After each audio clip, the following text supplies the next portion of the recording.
यहाँ पे इस यू फ्रेम पे कुछ मेजरमेंट लिखा होता है। देखिए यहाँ पे लिखा हुआ है 20x1 mm। तो इस मेजरमेंट का मतलब ये है कि ये स्लीव पे जो मेन स्केल है उस मेन स्केल पे टोटल रीडिंग है 20 mm और हर एक छोटे खाने का जो मान है वो कितना है 1 mm के बराबर है।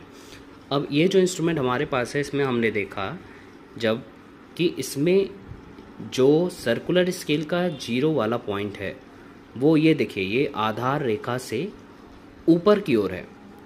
तो जब सर्कुलर स्केल का 0 वाला पॉइंट आधार रेखा से ऊपर की ओर होगा तो इस तरह के एरर को हम कहते हैं नेगेटिव जीरो एरर या ऋणात्मक शून्य त्रुटि। ठीक है, अगर सर्कुलर स्केल का 0 आधार रेखा से नीचे रहता है तो वो पॉजिटिव एरर होता है, और अगर सर्कुलर स्केल का 0 आधार रेखा से ऊपर होता है तो उसे हम कहते हैं नेगेटिव एरर। ठीक है, अब यहाँ पे हम देख रहे हैं कि जो 0 है वो आधार रेखा से ऊपर है तो इसमें कौन सा एरर है, नेगेटिव एरर है। अब इसे हम कैसे फाइंड आउट करेंगे तो इसे देखते हैं। तो देखिए इसके लिए क्या फॉर्मूला है। तो नेगेटिव एरर के लिए फॉर्मूला जो होता है, सबसे पहले हम यहाँ पे एक माइनस साइन लगाते हैं और ब्रैकेट के अंदर देखिए सर्कुलर पे टोटल जो डिवीज़न है वो 100 डिवीज़न है। तो हम यहाँ क्या करते हैं, माइनस साइन लगा के ब्रैकेट के अंदर 100 माइनस वो रीडिंग लिख देते हैं सर्कुलर स्केल का जो आधार रेखा से मैच कर रहा हो।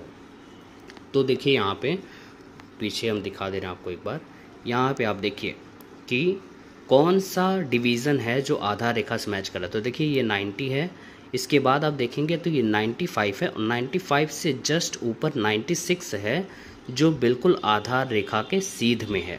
ठीक है, तो हम कह सकते हैं कि 96 सर्कुलर स्केल का जो 96वां भाग है वो आधार रेखा से मैच कर रहा है। ठीक है, तो एरर कैसे निकालेंगे, तो नेगेटिव एरर निकालने के लिए हमने लगा दिया माइनस साइन, ब्रैकेट के अंदर लिखेंगे 100 का मतलब यहाँ पे ये है कि सर्कुलर के स्केल पे जो कुल भाग हैं तो कुल भाग कितने हैं 100 माइनस रीडिंग वो जो सर्कुलर स्केल का आधार रेखा से मैच कर रहा है। तो हमने पिछले भाग में देखा कि सर्कुलर स्केल का जो 96 वाला भाग है वो आधार रेखा से मैच कर रहा था। तो यहाँ पे हमने क्या लिख दिया, यहाँ पे हमने लिखा माइनस साइन के साथ 100 माइनस 96, ब्रैकेट के अंदर 100 माइनस 96 और गुणे लिस्ट काउंट। लिस्ट काउंट कितना होता है 0.01 mm। तो यहाँ पे हो गया माइनस टाइम्स ऑफ 4 गुणे 0.01 mm। तो आंसर हमारा आ जाता है -0.04 mm।